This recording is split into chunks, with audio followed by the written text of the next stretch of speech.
The Harper Mansion by Kyle Byram. The cafeteria hummed with the low buzz of lunchtime conversation, punctuated by bursts of laughter and the occasional crash of a dropped tray. The scent of reheated pizza and industrial-grade coffee lingered in the air, blending with the chatter of students exchanging gossip and hurriedly cramming for tests. Brittany Mitchell sat at the far end of the room, her head bent over a crossword puzzle. The tip of her pen hovered in hesitation, her brows furrowed as she chewed on the corner of her lip, a habit she couldn't seem to break. Her trench coat hung awkwardly on the back of her chair, its faded navy fabric betraying countless rainy mornings. With her glasses perpetually slipping down the bridge of her nose, Brittany seemed perfectly at ease in her solitude. The crossword was a kind of escape, a mental retreat from the chaos of the room. Around her, the rest of the table sat empty, a buffer zone she preferred over forced small talk. Her friends were late, as usual. "Brittany, seriously, are you 80? A voice broke through her concentration, playful and familiar. The interruption came with the plop of a plastic lunch tray hitting the table. She glanced up to see Marcus Kane, his tousled brown hair damp from the drizzle outside. His ever-present leather jacket was slung over his shoulder, and he carried a lopsided grin of someone perpetually amused by his own antics. "It's called intellectual stimulation," Brittany replied, her tone sharper than the click of her pen as she met his gaze. "You should try it sometime." Marcus dropped into the seat across from her, sprawling like he owned the table. He snagged a fry off his tray and popped it into his mouth. "I stimulate my intellect just fine, thank you." "Name one word you've got so far." "Obfuscate," she shot back, her lips quirking in a rare smirk. Marcus narrowed his eyes. "That's not a real word." "Yes, it is," she countered, her tone dripping with mock patience. "It means to make something obscure or unclear." "Right. Like you every time someone tries to talk to you about anything fun." Before she could retort, their mutual friend Mia slid into the seat next to Ethan. Her sleek black umbrella dripped water onto the floor, and her phone was clutched tightly in her hand. Unlike Ethan's casual demeanor, Mia's expression was pinched, her usual bubblegum cheer replaced with something far more serious. "Did you guys hear about what happened last night?" she asked, her voice low enough to make them lean in. Marcus raised an eyebrow, still lounging but clearly intrigued. "What? Did someone forget to lock the library?" "No," Mia snapped, glaring at him. "Someone broke into the old Harper mansion." Brittany's pen froze midair, and a shiver ran down her spine. The Harper mansion. The mere mention of it was enough to set every nerve on edge. The crumbling Victorian house on the edge of Ravencroft had been the source of ghost stories for decades, its shadowy silhouette a familiar sight against the skyline. But now, it seemed, the tales had taken a darker turn. "The Harper mansion? The haunted one?" Brittany asked, her voice barely above a whisper. Mia nodded, her wide eyes darting around the cafeteria like she expected someone to eavesdrop. "Yeah. And get this, they found blood. A lot of it. No body, though." Ethan's smirk faltered. He leaned forward, his posture shifting from lazy confidence to genuine curiosity. "Wait, for real?" "For real," Mia insisted. "It's all over social media. People are saying it's some kind of ritual or..." She hesitated, her voice dropping further, "a sacrifice." Brittany's stomach twisted. The Harper mansion had always been a source of intrigue, a place whispered about during late-night sleepovers and dares. But this was different. This was real. Marcus grabbed his phone, his fingers flying over the screen. "Man, it's trending. #Harper Horror. People are already going wild with conspiracy theories." Mia's tone grew more hushed. "My brother's friend is a cop. He said they found some kind of writing on the walls. In blood." "What did it say?" Brittany asked, the words barely audible over her pounding heart. Mia shook her head. "They're not releasing that. But you know how people are. Someone's gonna leak it." Marcus set his phone down, a spark of mischief returning to his eyes. "We should go." "Go?" Brittany echoed, her pulse quickening. "Go where?" "To the mansion," Marcus said, as though it were the most obvious thing in the world. "See it for ourselves." Brittany stared at him, her mind spinning. "Are you insane?" "It's a crime scene." "Exactly," Marcus replied, leaning closer. "Which means it's fresh. If we wait too long, the cops will lock it down completely. This is our chance to see something real." Mia's face blanched. Something real? Like what? A ghost? Ethan's grin widened. Or a clue? Despite her better judgment, Brittany felt a flicker of curiosity stir in her chest. She'd always prided herself on her rationality, her ability to think things through. But something about the way Marcus was looking at her, his eyes alive with a thrill of the unknown, made it hard to say no. Fine, she said, her voice steady despite the apprehension curling in her stomach. But if we get arrested, I'm telling them it was all your idea. Brittany took a deep breath, her mind racing with fear and curiosity. Against her better judgment, she met his gaze and nodded. All right. But this time, we do this properly. We need a plan. Ethan's face lit up with a mixture of relief and excitement. I already have one. Look at this. He pulled out a worn leather-bound book from his backpack. I found it in my grandfather's attic. He was obsessed with local history, and this, he tapped the cover, is all about the Harper family. Brittany leaned forward, studying the faded gilt letters on the spine. What did you find? The Harpers weren't just rich socialites, Marcus explained, flipping through yellowed pages. They were occultists. The mansion wasn't just their home, it was built as a focal point for their rituals. The architecture, the layout, even the location, it was all deliberately chosen. What kind of rituals? Brittany asked, though she wasn't sure she wanted to know the answer. Protection spells, mostly. But there are references to something darker. He pointed to a passage in the book. In 1893, Elizabeth Harper wrote about a presence in the house. Something they'd awakened during one of their ceremonies. She called it the Watcher. A chill ran down Brittany's spine. The same thing that teen was talking about? Exactly. Ethan's eyes gleamed. And look at this. He pulled up another article on his phone. 3 more cases of break-ins at supposedly haunted houses in neighboring towns. All with the same blood writings on the walls. You think someone's trying to recreate the Harpers' rituals? Or finish what they started? Marcus closed the book. The next full moon is in 2 days. If the pattern holds, that's when they'll try again. Brittany ran her fingers through her hair, a nervous habit she'd never outgrown. We should tell the police.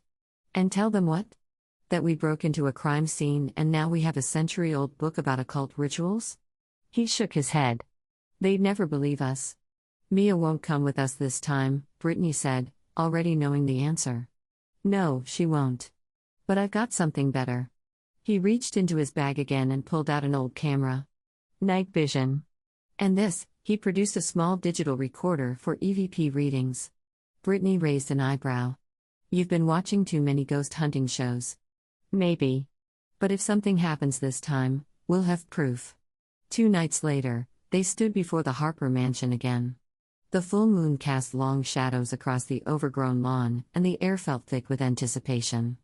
Brittany clutched her father's flashlight in one hand and Ethan's grandfather's book in the other. Ready? Marcus asked, adjusting the camera strap around his neck. Brittany nodded, though her heart was hammering in her chest. Let's find out what's really going on. They entered the mansion, but something was different this time. The air wasn't just stagnant, it was electric, humming with an energy that made their skin prickle. As they climbed the stairs, Brittany noticed symbols carved into the banister that she hadn't seen before, intricate patterns that seemed to shift in the beam of her flashlight. The study where they'd found the blood writings was clean now, but as Marcus swept the camera across the walls, new markings became visible under the infrared light, older ones, etched deep into the plaster beneath decades of paint.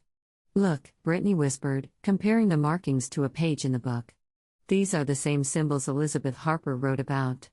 They're not random, they're forming a circle around the room. A sound echoed from above, footsteps, slow and deliberate. But this time, they didn't run. Instead, they followed the sound to the master bedroom, where moonlight streamed through the window in perfect alignment with a pattern on the floor they hadn't noticed before. The hooded figure stood in the center of the room, but they weren't alone. 5 others formed a circle around them, their chanting growing louder as Brittany and Marcus watched from the doorway. The air crackled with energy, and the walls seemed to pulse with an otherworldly light. Stop! Brittany stepped forward, her voice stronger than she felt. We know about the Harpers. We know what you're trying to do. The chanting ceased. The central figure turned, and beneath the hood, Brittany saw a familiar face, their school librarian, Ms. Reed. Of course you do, she said, her voice eerily calm. "Why do you think I left those articles where you would find them? Why do you think I made sure you'd overhear the rumors?" She smiled. "We needed you here. Both of you. The bloodline must be complete." Marcus stepped forward. "What are you talking about? Your grandfather wasn't just interested in the Harpers, Ethan. He was one of them. And Brittany, your mother's maiden name wasn't Mitchell. It was Harper. You're the last two descendants we needed to complete the circle." The other figures moved closer, and Brittany felt the weight of generations of secrets pressing down on her. But as she gripped the book tighter, she realized it wasn't just filled with rituals, it contained their weaknesses too. In that moment, Brittany understood that the real mystery wasn't about solving a crime or hunting ghosts. It was about choosing whether to embrace a legacy she never knew she had, or to end it once and for all. She opened the book to a marked page and began to read. The ancient words felt strange on her tongue, but they carry power. She could feel it resonating through the floorboards, vibrating in her bones. The moonlight seemed to bend around her, casting impossible shadows on the walls. "No." Ms. Reed lunged forward, but it was too late. The circle of hooded figures wavered, their forms becoming translucent as Brittany's voice grew stronger. The walls of the mansion groaned, and a deep rumbling shook the foundation. "Brittany, look." Marcus pointed to the mirror on the wardrobe. In its reflection, a dark figure emerged, tall and twisted, with eyes that burned like embers. The Watcher.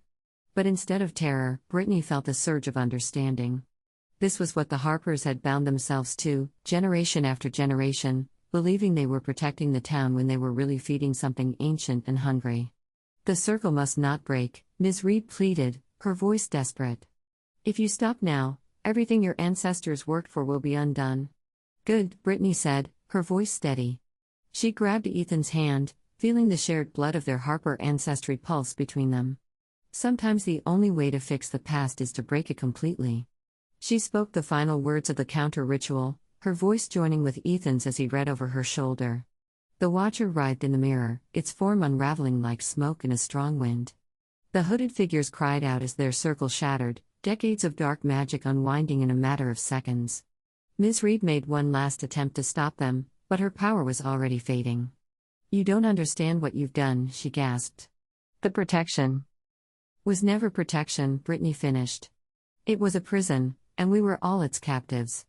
The mansion shuddered violently. Cracks spider-webbed across the ceiling, and the air filled with a high-pitched keening sound. Brittany and Marcus ran, ducking beneath falling debris as the house began to collapse around them. They burst through the front door just as the windows exploded outward, showering the overgrown lawn with fragments of ancient glass. They watched from the street as the Harper mansion folded in on itself, decades of dark magic and darker secrets crumbling into dust. Ms. Reed and the other cultists had vanished, leaving nothing behind but their empty robes. The Watcher was gone, its hold on the town broken at last.